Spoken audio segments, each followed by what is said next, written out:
تھوڑی دیر میں ہمارے مہمانان اسٹیج پر تشریف فرما ہوں گے. آئیے سنتے ہیں رضا مریم محمد خالد. جناب صدر، معزز اساتذہ اکرام اور میرے ہم وقت عزیز ساتھیوں، السلام علیکم. میں اس شعر کی طرح اپنی تقریر کا آغاز کرتی ہوں. وہ نبیوں میں رحمت لقب پانے والا، مرادیں غریبوں کی بڑھ لانے والا. وہ نبیوں میں رحمت لقب پانے والا، مرادیں غریبوں کی بڑھ لانے والا. مصیبت میں غیروں کے کام آنے والا، وہ اپنے پرایوں کا غم کھانے والا.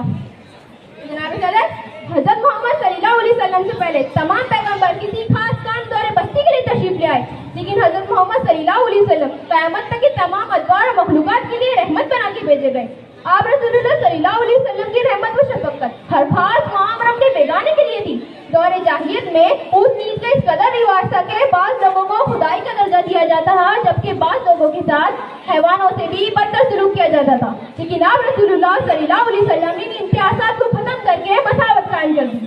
اپنی رحمت کی چادر تلے آپ رسول اللہ صلی اللہ علیہ وسلم نے امیر و غریب، مرد و عورت، آقا و غلام، کافر و مسلم، حتیٰ کہ چرندے پرندے، حیوانات اور نباتات تک کو جگہ دی. ایک مرتبہ آپ رسول اللہ صلی اللہ علیہ وسلم تبلیغ اسلام کے لیے طائف تشریف لے گئے.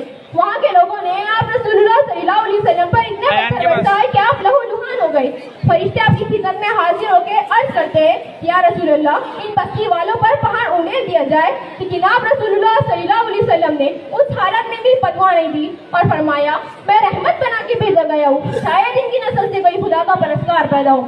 جناب صدر، اگر میں اس موضوع پر تفصیل سے بیان کرنا چاہوں تو دن رات کم پڑ جائیں گے، مگر یہ موضوع کبھی ختم نہیں ہوگا. میں اس شعر کے ساتھ اپنی جگہ لینا چاہوں گی. مشکل سے راستے آسان ہو گئے، مشکل سے راستے آسان ہو گئے، دشمن یہ دیکھ کر حیران ہو گئے. رکھا جب میرے نبی نے دنیا میں قدم، پتھر بھی کلمہ پڑھ کے مسلمان ہو گئے. السلام علیکم. وعلیکم السلام ورحمۃ اللہ وبرکاتہ.